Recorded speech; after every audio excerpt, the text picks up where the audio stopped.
হজরত দাউদ আলাহিসাল্লামকে বর্ম নির্মাণ কৌশল শিক্ষা দেওয়ার রহস্য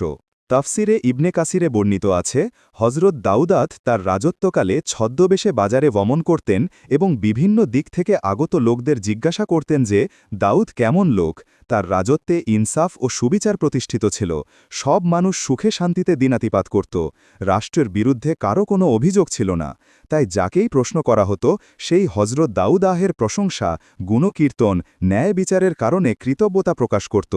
আল্লাহ তাআলা তার শিক্ষার জন্য একজন ফেরেশতা মানুষ বেশে প্রেরণ করেন দাউদ আহ যখন বাজারে যাবার জন্য ছদ্মবেশে বের হলেন তখন এই ফেরেশতার সাথে সাক্ষাৎ হল অভ্যাস অনুযায়ী তাকেও তিনি সেই প্রশ্ন করলেন মানবরূপী ফেরেশতা জবাব দিল দাউদ খুব ভালো লোক নিজের জন্য এবং উম্মত ও প্রজাদের জন্য তিনি সর্বোত্তম ব্যক্তি তবে তার মধ্যে এমন একটি অভ্যাস আছে যা না থাকলে তিনি পুরোপুরি কামেল মানুষ হয়ে যেতেন তিনি জিজ্ঞেস করলেন সেটা কি অভ্যাস ফেরেশতা বলল তিনি তার ও তার পরিবারের ভরণপোষণ বাইতুল মাল তথা সরকারি ধনাগার থেকে গ্রহণ করেন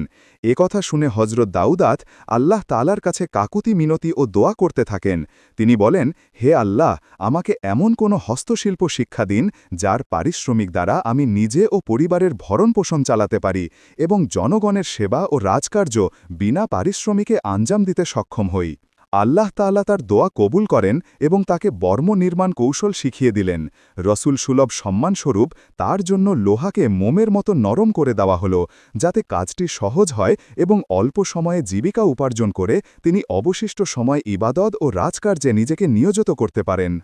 সুবহান আল্লাহ আল্লাহ যখন কাউকে ভালো পথে চালাতে চান তখন তার জন্য রিজিকের এমন দরজা খুলে দেন যা সে কখনো কল্পনাও করতে পারে না যেমন হজরত দাউদ আলাইহিসসালামকে বর্ম তৈরির কৌশল শিখিয়ে দিলেন আমাদের শিক্ষা নিজ হাতে উপার্জন করা হালাল পথে চলা এবং আল্লাহর ওপর পূর্ণ ভরসা রাখা ভাই ও বোনেরা যদি ভিডিওটি দেখে আপনারা উপকৃত হন তাহলে অবশ্যই একটি লাইক দিন কমেন্টে আপনার অনুভূতি লিখে জানিয়ে দিন ইসলামের এই সুন্দর কথাগুলো যেন আরও মানুষের কাছে পৌঁছে যায় তাই ভিডিওটি শেয়ার করতে ভুলবেন না